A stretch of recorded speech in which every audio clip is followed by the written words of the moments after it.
Happy New Year, guys. Who is this? New year, new me? No, not really. It just sounds good.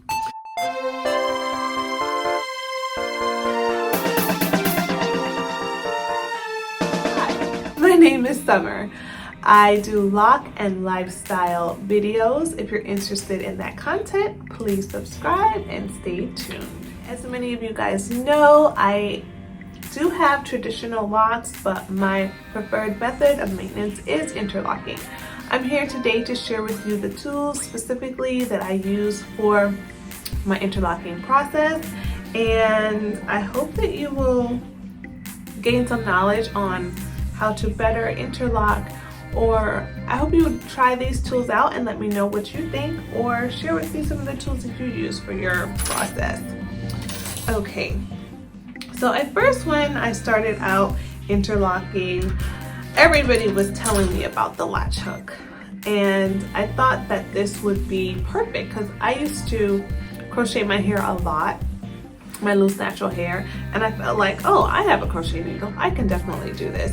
But I realized that in the back of my hair, it was a little harder to use the tool, especially because of the hook that comes up at the top right here. So right now, I do have a friend that interlocks my hair, and she uses this tool, and I think she uses it successfully because she can actually kind of see where this little latch is going. But I've had this kind of get stuck in my roots and cause me some tangling. So if you're self-retying or self-interlocking, I don't recommend the latch hook. Maybe I just need more practice with it or a little bit more time. But I think I've just had too many bad experiences with doing it on my own. So I prefer not to use the latch hook while interlocking. But when I use it on a friend's hair where I can kind of see the direction more easily, I do use it. So my favorite tools are these needles with an eye, and they also have a C-shaped curve. Now, some of my locks are very thick. So a lot of times these tools may not fit perfectly through my locks. But I will give you an example here. I have a small one. So I'll just slip that through and then move it up. And then I can, gather the hair and retie that way. When I'm really in a pinch, I've also gotten these two from Amazon. And as you can see, this one has a much bigger hole. So I feel like this one is really ideal for those with traditional locks because of how much space you get in the needle's eye. So definitely check this one out. I mean, even on my thickest locks, I can kind of put this through and not worry.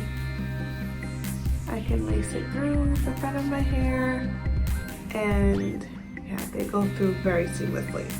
So that's one tip I would definitely suggest, is to know the size of your locks and get a couple different needles, because some, and I believe these two came in a set.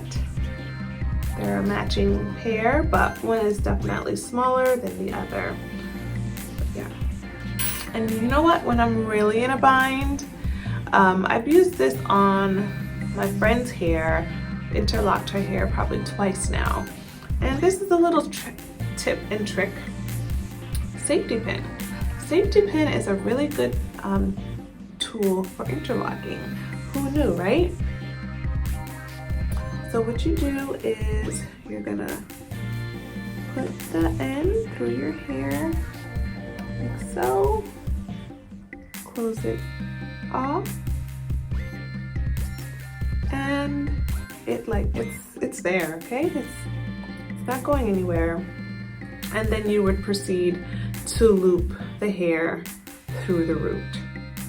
But that's definitely a pro tip too, if you're really in a crunch and you just maybe need to clean up a row or two and you left your interlocking tool at home.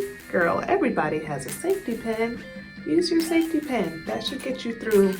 So those are my very simple and easy tools for interlocking. I hope that helps you guys. And yeah, if you have any questions, let me know. Thanks for watching.